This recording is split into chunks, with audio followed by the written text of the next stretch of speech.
I've positioned cultural leadership as a critical component of the change process. It feels like the most fundamental process of the change process. And this idea that we've referenced previously, that you've got sponsors, architects, guardians, and more broadly, that everyone in the organization is a cultural shareholder. And the best cultures convert shareholders into guardians, those individuals that can be the strongest advocates for the environment and can have such sort of profound influence at a localized level. We discussed this point in the previous learning lab, this idea of interdependence. What's the impact of cultural leadership on the other components, and taking cultural leadership very much as those tiered elements of sponsor, architect, and guardian.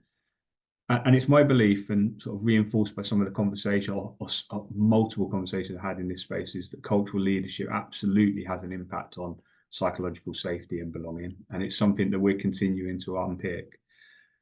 And positioning cultural leadership as a super enabler and a real catalyst for change. And we'll talk to those points shortly.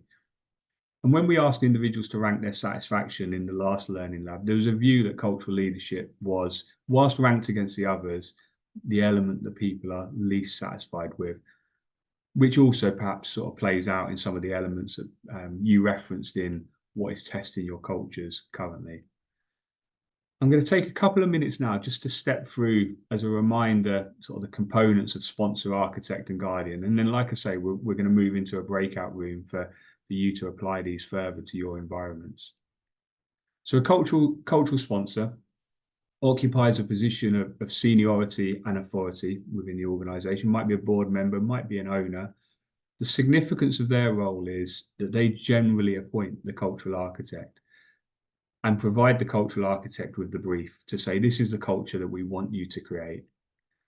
And ultimately, in that position, they need to be close enough to the culture to determine what a suitable succession plan looks like. So if the architect, for whatever reason, would step away, has the sponsor got a close enough attention to the culture to make a judgment on what a suitable succession plan looks like? And in the cultures that we observe that have created sustained success, succession planning is a fundamental feature. And then to move to sort of the cultural architect, they are appointed, is our view. They're generally singular or maybe sort of a small group or committee of people, but you wouldn't want too many architects given the sort of conflicting views of design. They would generally take a global view, and we'll sort of contrast that with the guardians who sit at a more localized level and understand the details of the subcultures. And their responsibilities are to lead cultural design. Their responsibility is to lead the articulation of the culture. So what is it that we're trying to achieve? And they have to do that in a way that acknowledges the idea of sort of paradoxical leadership, that there is a reality to leadership in so much as, EY have done some work around paradoxical leadership and the future fit for leaders, and the idea that you might need to be political and virtuous. You might need to be compassionate and humble. Like the slightly sort of contradicting or tensions between those elements, the architect needs to be able to manage. They need to be able to monitor the culture, and we'll talk about some of the ways in which they might monitor the culture. They absolutely need to be a role model for the culture. People will be looking at them, both their actions and their inaction. They will set the tone as to what might be perceived as tolerant as behaviours. And importantly, and this point was referenced in some of the earlier feedback, they need to have incredible self-awareness. They need to understand whether they're letting off the speak up or shut up signals, to sort of quote the work of Megan Wrights and the idea of speaking truth to power, which again we'll reference slightly later. And they also need to be able to delegate effectively. They may not have the full skill set in this space, but need to have sufficient self-awareness that they can delegate to others. So that's the role of the cultural architect. And now briefly, before we do move into the breakouts that I've referenced, just want to build on this idea of everyone being a cultural shareholder.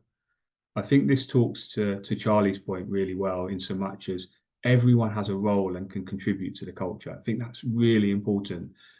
Often when we talk about culture, people can quickly view cultural leadership through the lens of the culture is determined by the senior people, and absolutely they have a critical role. But everyone has a shareholding in the culture. Lisa, I'm just going to hold for one moment because I'm just going to move through the next couple of slides, like I said, but just a sec, acknowledge your hand's gone up. And cultural shareholders can be distinguished by their level of influence, engagement, and motivation. And I just want to share these couple of, actually, let me pause there. Lisa, did you want to jump in at this point? Yeah, it was linked to the point that you just made then regarding, culture comes from within versus above. But going back to the architecture piece, the architects, if it's the leadership that is appointing, in inverted commas, the architects, then my experience has been that sometimes the main culture problem actually starts at the very top. Because culture, the best cultures I've seen have come from within, not from above. How do you overcome that if you've got, let's say you've got leadership that is potentially hiring an architect in their own image? Yeah, it's a really good point. I think that idea of culture comes from within absolutely is something that we've noticed in this work. And I think one of the quotes that it was Katie Lloyd, the former head of culture at Lego, used was the idea that culture is sponsored by the top, but driven at a grassroots level. And that idea that if the grassroots level and the guardians are strong enough, can they have significant influence on the sponsors and the architects? It's certainly not perfect, and culture is like as you'll be as aware as me, like it's never going to be perfect. But the idea that you can have influence upwards is the challenge. And in the most optimal cultures, the sponsor has to be connected. They have to be aware and sort of engaged. Absolutely, yeah.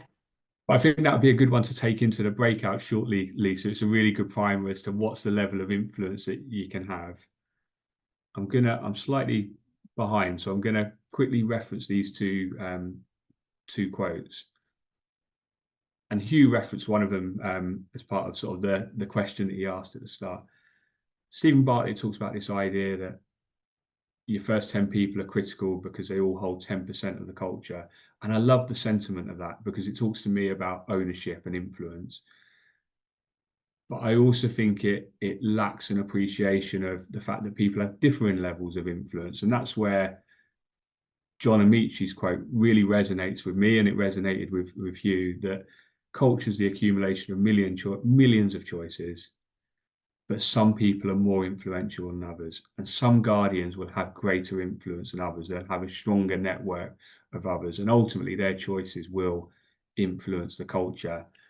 And then I think that's brilliantly captured by Dan Carter, the former All Black legend. And this is certainly reinforced with the various sort of conversations I've had with people who have been on the inside of the New Zealand All Blacks. And the essence of what Dan's talking to sort of is highlighted in the final sort of bold element there, which is crucially, we had a culture where players were empowered to have responsibility. Like, everyone was considered to be a leader. Everyone was a guardian. There wasn't passive participation. It was really, really quite active.